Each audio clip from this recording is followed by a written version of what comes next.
right, continuing our offseason baseball coverage, Jacob deGrom will now be trading in his Mets uniform for a Texas Rangers uniform.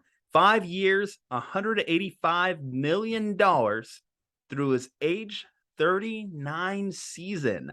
Now, this is an interesting trend for the Rangers because last offseason, they had those deals for Marcus Semien and Corey Seager and didn't really change the win-loss ratio that much for them. This offseason, though, you're not only adding deGrom, but you're also making a change at the manager position, bringing in 3-time World Series champion Bruce Bochy. The Rangers, they're making a flurry of moves. They're spending a lot of money, but they still have the Astros in their division. Is there a chance that this Rangers team has something to it, a little bit of magic its way? Because I'm not going to shit on them completely, because I look at a team like the Phillies that were making similar type deals like a couple years ago, and it all came together for them at the end. But Jacob deGrom, I think it was the highest risk signing out of like this free agency class, because we know how amazing deGrom is. First ballot Hall of Famer. He is just that dude when he's on the field and healthy. But he hasn't been a lot of the time in recent history. And even like the rehab process, it felt so stretched and prolonged, kind of like what we're seeing in the NBA with like a Kawhi Leonard coming off his knee injury. That's how I feel like deGrom it was coming off his most recent surgery. I get what they're trying to do, but I would be hard pressed to sign a contract of similar length like they did for deGrom. So let's take it through the numbers on deGrom here, because the Cy Young season for deGrom in 2018, he pitched, again, the maximum number of starts you could throw is 32. He pitched 31 starts that season, won the Cy Young. Following season, 32 starts, won the Cy Young. Pandemic shortened season, made 12 starts, which was the maximum you could possibly make in a 60-game season. Third in Cy Young. 2021, only made 15 starts that year. Finished ninth in the Cy Young, because remember, that was the year that at one point he had driven in more runs than he had allowed at one point. Remember that crazy season? But that year he only started 15 games, finished ninth in the Cy Young Award. He had his best ERA, but I think it was just the shortened season. And then 2022, 11 starts, doesn't have a Cy Young finish. And as I mentioned, gave up 7 runs to the Oakland Athletics. I saw it with my own eyes. It was the most amazing thing I'd ever seen. Gave up 7 runs to the Oakland Athletics in a game, and also gave up a home run to Trent Grisham in the playoffs, which is a damning indictment of any pitcher who gives up a home run to Trent Grisham in the playoffs. But I will say, as it relates to deGrom, the Mets, it's reported that their final offer was 3 years and $120 million. So the Mets were prioritizing shorter deal, more per year. You know, one thing I heard there in the reporting as well is the Mets actually didn't even get a chance to give a final offer. So the Rangers really seem to be almost where deGrom wanted to go. Well, here's the next point I was going to say. So the Mets were going through their analysis and saying, okay, let's do fewer years, higher average annual value.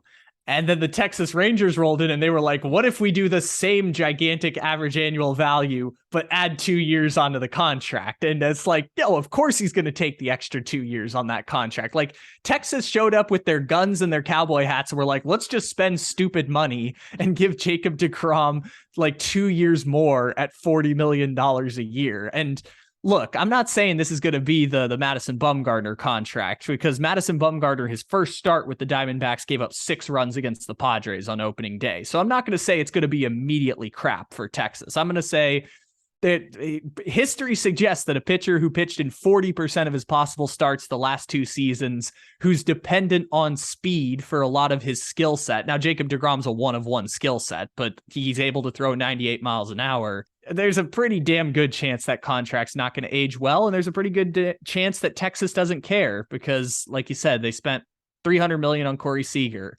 $180 million on Marcus Semien.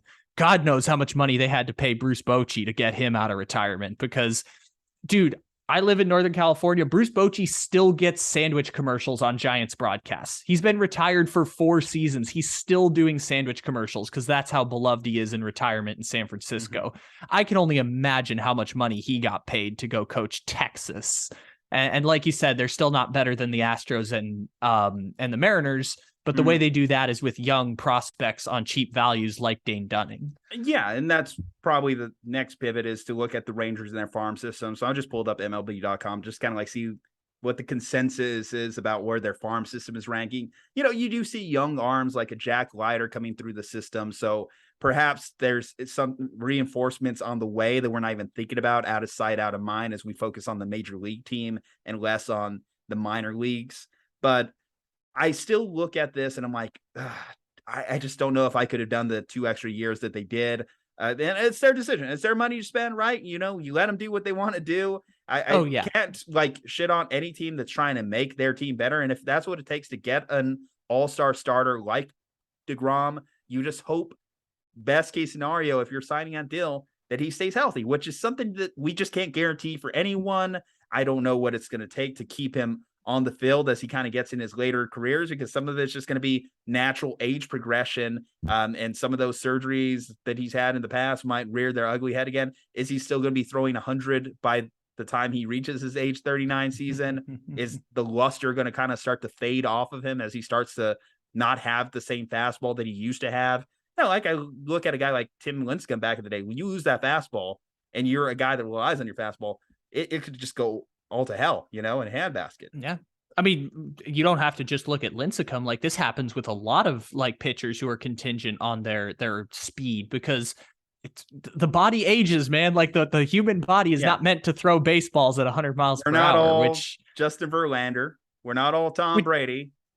You know? Which, by the way, I will also say, to the point you brought up too, which is, I forgot to mention this on the front end. Like, I'm not lamenting this at all. Like, Jacob deGrom, get your money, man. Like, Texas Rangers, you spend your money however you want to. This is not lamenting that decision at all. Baseball has no rules. You can spend $36 million on a starter while paying your Randy Arozarena $50,000. More teams are making the playoffs these days. I just look at the immediate division. I'm looking at this through the, can they compete in 2023, right?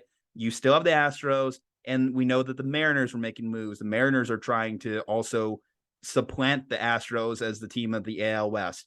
The Rangers have a long road to go through to get through those two teams, and how we'll see what baseball health provides with the Los Angeles Angels of Anaheim too, because that was the closer comp for the Rangers last season. And, you know, at least I could look at that team and, you know, I know that they have 2 generational players. They just choose to waste them on a year in, year out basis. But anyway, guys, this isn't time to do an Angels rant. This is time to break down the Texas Rangers. How do you feel about this signing?